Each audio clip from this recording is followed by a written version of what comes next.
Rev up your engines!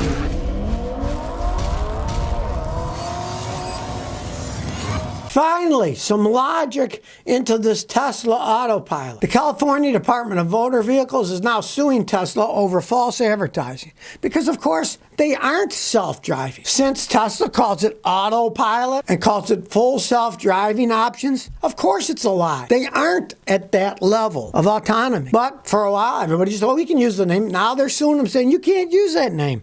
It's deceiving the consumer. Now, Tesla's got 15 days to respond to this, and it could be as bad as they could lose their license to sell cars in California if it's proven that they were deceptive. Here's what the Department of Motor Vehicles says, and I agree entirely. Tesla is engaging in deceptive practices around the marketing of the driver assistance systems, which are branded autopilot and full self-driving in the U.S. And of course, they aren't. They should have never been able to say that. And now they're being sued in California. Now, Tesla's got so much money, I imagine he'll hire lawyers and they'll squash the whole thing, as they normally do. They tried to get the Right to Repair Act in California, right? And you think the right to repair, the Democrats will be all for that. No, they didn't. They voted to squash that bill in the California legislature because the corporations obviously got into the politicians, the Democratic and Republican politicians, and squashed the right to repair because they spent a lot of money, these corporations, to stop right to repair bills. They want to be the only ones that can fix the things, whether it's an Apple phone or your car. They don't want anybody but them to fix it so they can make a fortune fix them. I hope they lose this case in California because it is deceptive. You can't call them autonomous self-driving because they are not. Smack says, car and driver, are they paid by the manufacturers? Every three-row mid-side SUV for 2022 ranked from worst to best. Last was Toyota 4Runner, rated the worst. First to third were Kia was first, then Hyundai, then Jeep. How much do they get paid to address this? I have no idea, but I do find it comical because everybody knows the Toyota 4Runners can run forever, and rating a Kia and a Hyundai and a Jeep as the top three, that's the most absurd thing I have ever seen, especially rating a Jeep number 3. The problem is, I don't know if they're getting paid or not. I know guys that worked in media and they got all kinds of free trips and stuff to go test them out in Iceland and stuff, vacation, so champagne and caviar there too, So who knows? There's always a way they can wheedle out of it. See, because take Jeep. They always make the accoutrements that people want. Cool seats, cup holders, nice stereo systems, good air conditioning systems, right? And a lot of times, these consumer magazines can rate them high because, oh, look, they look nice. They don't base it on which one lasts the longest and can run forever most of the time. They can base it on whatever factors they deem. I even had one that they rated Chrysler as best in initial quality. What does that mean? It didn't break the first minute you started the car. That's initial quality, right? Come on now. They have such ridiculous awards that they give out there. They're basically meaningless these days. But if that's what they said were the best three, I wouldn't listen to anything those clowns have to say. Hyundai, Kia, and Jeep is the top three, and Toyota is the worst SUV. It's just plain absurdity. Emmanuel S. says, my Ford Mustang overdrive light is flickering. My Mustang keeps flickering overdrive off. I press the overdrive button, turn it on, and it doesn't work. I check the fuses and they're okay. What could it be? When that light is flickering on and off, that's the way those are set up. That is telling you there's a problem in the automatic transmission system.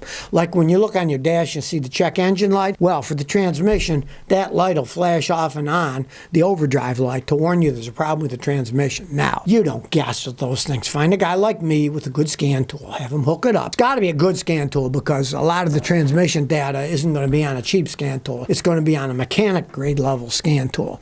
So, you scan it and see what goes on. Maybe you're lucky. Maybe it's got a bad solenoid in the transmission that doesn't cost that much. So all you can do is drop the pan, change the fluid and filter, and then find the solenoid and put a new solenoid. You never know, but you're going to have a mechanic check it because there's a bunch of codes that it can be, and you got to find out what it is. Mango King says, I got an '05 Acura TL with soft brakes. I had the caliper replaced in the back, rotors, and brakes. I bled the brakes, but they felt soft, so I replaced the master cylinder, had a shop bleed it. Soft's fine, but the brake pedal still feels soft. What do you think I should do? Should I put in an OEM master cylinder? I would start start there because the aftermarket stuff, a lot of times, they're not as tight. They're not made as well. They don't seal as well.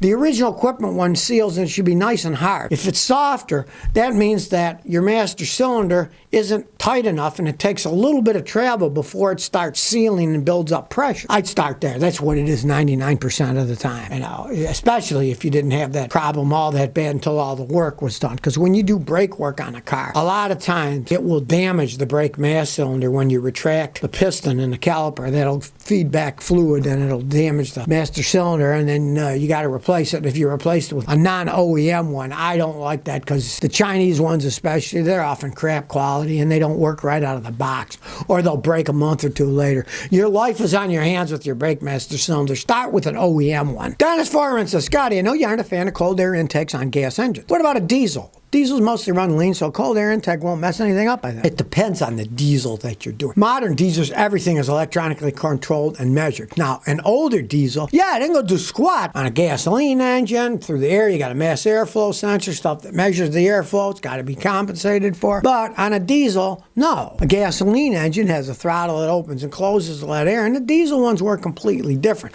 The problem, of course, is the modern diesels are all electronic. The new ones, they are so complex, you don't want to mess with their systems. That's why I tell people, if you're going to buy a diesel, you can buy a modern diesel. My advice, buy yourself a new one. Maybe you'll get 300,000-400,000 miles if it's well made, right? But you buy one that's got 200,000-300,000 miles, you're going to get a money pit on your hands because they're so complex to fix. The parts cost enough, but learning which part you got to replace, that takes a lot of intelligence that most people don't have these days. The Boat Factor says, hey, Scotty, hey, from Oklahoma. Do you think the new 4-cylinder turbo Maverick will be reliable long term? Well, only time will tell. Now, the 4-cylinder is a bigger engine. I'm assuming it's going to be more reliable than the 3. Only time's going to tell on that. And the only thing that I have to say is, they're making those Mavericks down in Mexico. I'm not a fan of Mexican-built stuff. The quality control just is not there. I'll give you a perfect example of cars making quality control. I just checked out yesterday a brand new 2022 Volkswagen GTI. You know, I'm not a Volkswagen fan, right? I was impressed by the car. All the GTIs are made in Deutschland, in Germany, and it was solid, well-built car. I was impressed, and I don't like Volkswagens, but I was impressed by that car because it was made in Germany. It wasn't made in Mexico. Volkswagen said, not on the GTIs. We're going to Germany where we make them right. Wise decision, right?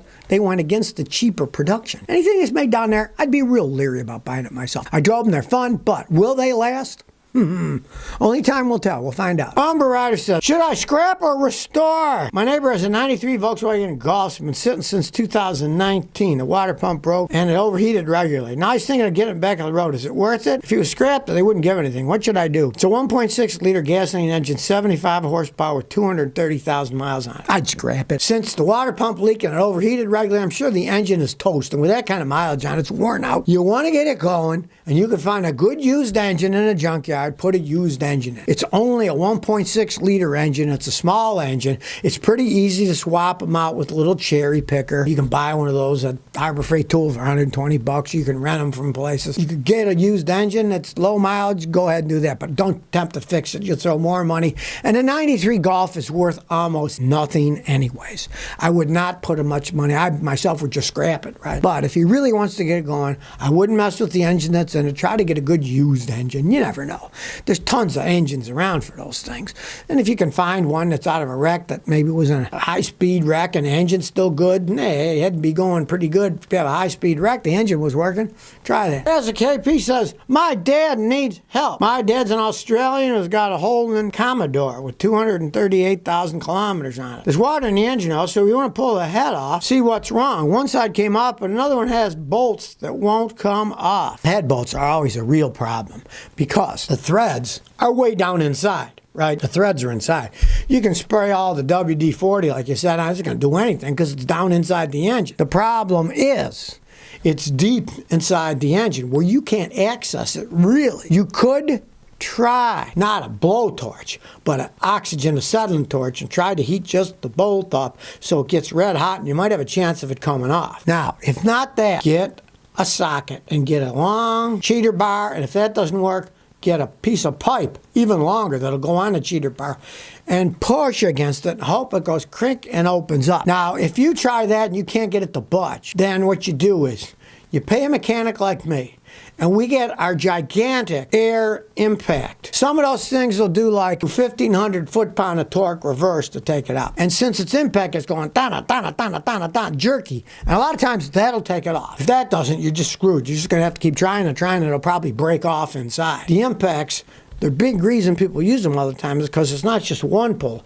It's not like that. It keeps jerking. Eventually the jerk usually will break the nuts loose. They'll finally come loose. Once they're loose, they're real easy to get out. So if you never want to miss another one of my new car repair videos, remember to ring that bell.